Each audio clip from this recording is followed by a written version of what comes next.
has no fear. That's not typically how I introduce myself. This was the poem that my family wrote me when I was going through chemo. I've stitched it above my nightstand at home as a constant reminder of what my family, especially my parents, had to go through ever since I was diagnosed at 6 months old. But my name's Brad, named after Brad Pitt. True story. I grew up in Middletown, Delaware, which I'm sure you guys are not familiar with at all. But now I live in Wilmington, which I'm sure you guys don't know at all. After moving back and forth between Florida. But finally, when I ended up in Wilmington, the largest city in Delaware, I'm in the middle of two brothers. My older brother, PJ, who plays soccer at Muhlenberg, and my little brother, Joey, who's playing soccer at St. Benedict's Prep in Newark, New Jersey. And I'm hoping Joey will actually come here to play soccer in 2 years. That'd be awesome. But since my battle with cancer began when I was really little, when I was 6 months old, I was actually diagnosed. Most of this comes from my parents, mostly my mom, who actually was crazy enough to come up here tonight all the way from Delaware. It's a 5-hour trek. My mom, and my mom too, my grandmother, who also came with her. Awesome. But I figure I'd start with the beginning, like the very beginning.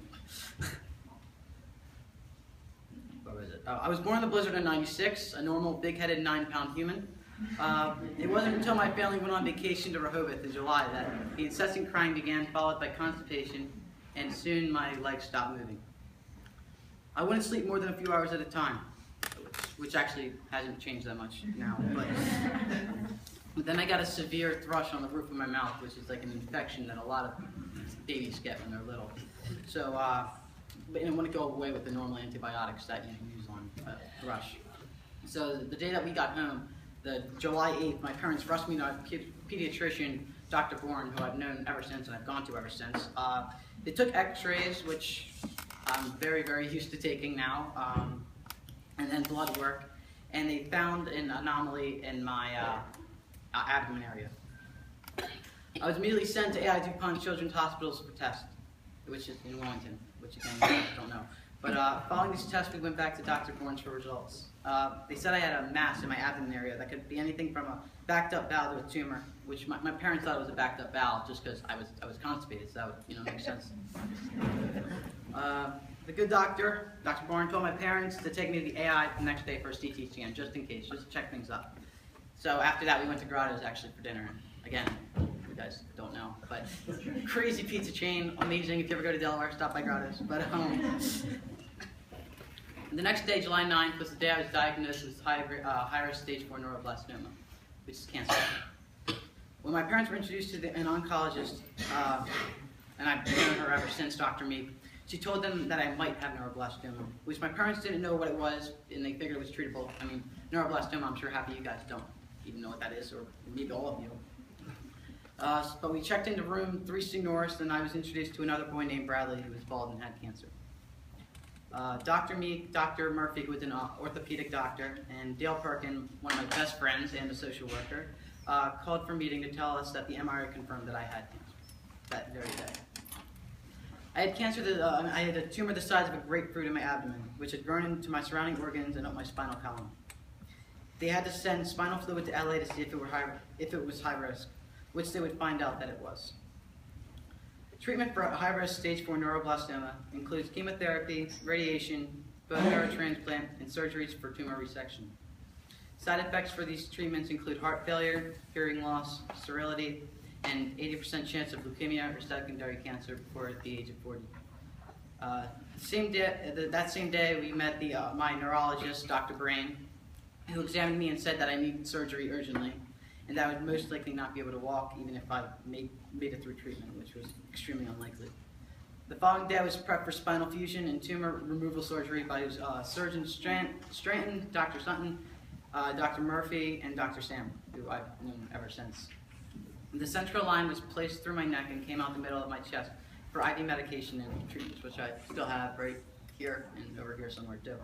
But another incision was made from my neck to my waist to remove the tumor, compressing on my spinal column. The surgery went well and I was placed in ICU. I was put in a body cast for 8 weeks, then into a brace for an undetermined amount of time. I would wind up actually wearing a brace off and on until last year until I was fully grown.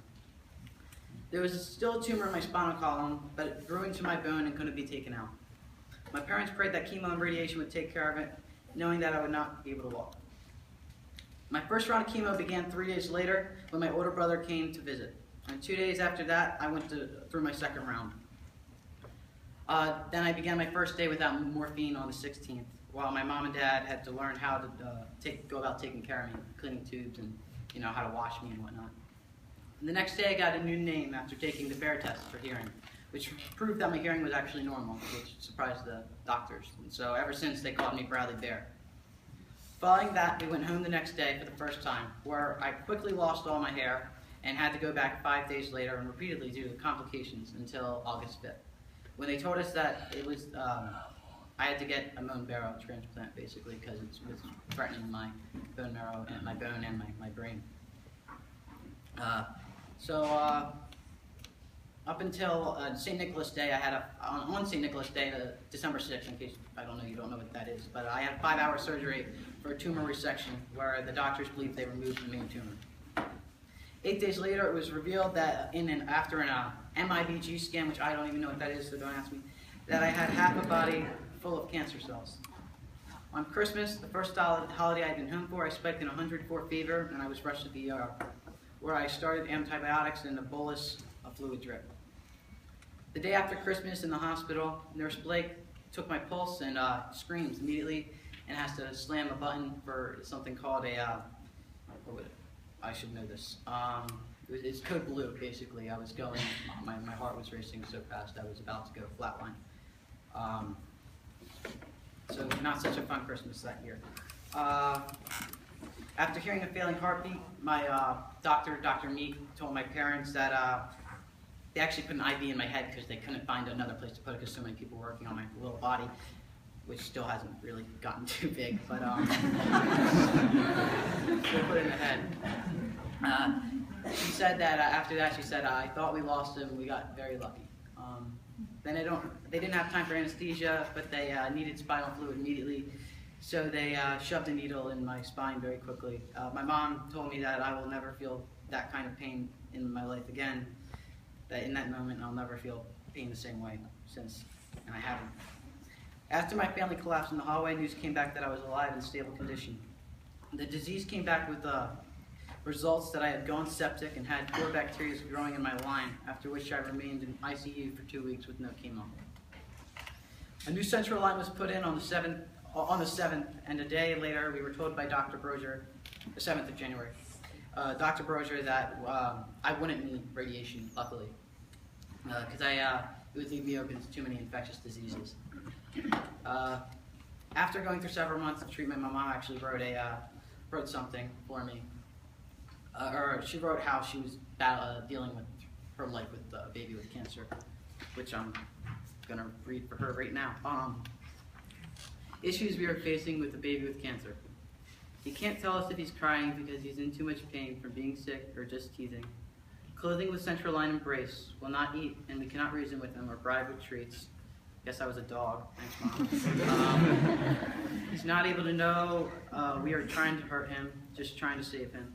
Immunizations have to be stopped and are null and void. We'll need to start again. After treatment, open to too many infections and tend to get very sick easily. Had his first birthday alone because counts were low, just us 4. My mom found out she was pregnant and due with Joey in September, a few days later after that, though, which was, I guess, some good news, kind of.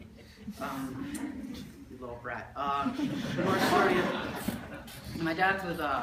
my dad actually went away to support the Hawks on March 30th because they had a big game. They made it to the Sweet 16 that year, and he did not want to go at all. Obviously, he wanted to be with me because I'm so awesome. But my family kind of forced him to go because it was so huge, and he got free tickets, so we couldn't pass him up.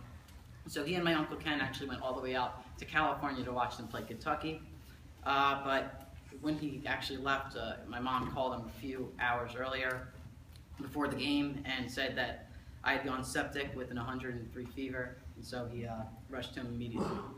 And he actually came back to find that I was in the ICU stable, luckily, and that St. Joe's lost 81-68. Go Friars. On May 21st, 1997, Dr. Griffin came into my hospital room and told us that it was time to go home. I was cancer-free. My dad asked, "What do we do now?" And he said, "Go home and watch the bear grow up. You will have issues and know where we are. Go and live your lives." That day we left 3C North forever. I would take my first steps June 7th to the surprise of basically everyone that ever knew me. And Dr. Stratton shot over immediately and began to bawl with my mom as he saw me take my first steps. Couldn't even believe what had happened. I would take my Make-A-Wish 2 years later, in the spring of 1999, after I said that I wanted to go meet Donald Duck. We spent a month of having the best time of our lives after living out the worst. That summer, I met Vice President Al Gore, who told my story at Jefferson Memorial Hospital after he lost a sibling to cancer. He held me the entire speech, and I got to know him really well. I still remember, actually, he used to make Donald Duck noises, believe it or not. Al Gore can make some funny Donald Duck noises.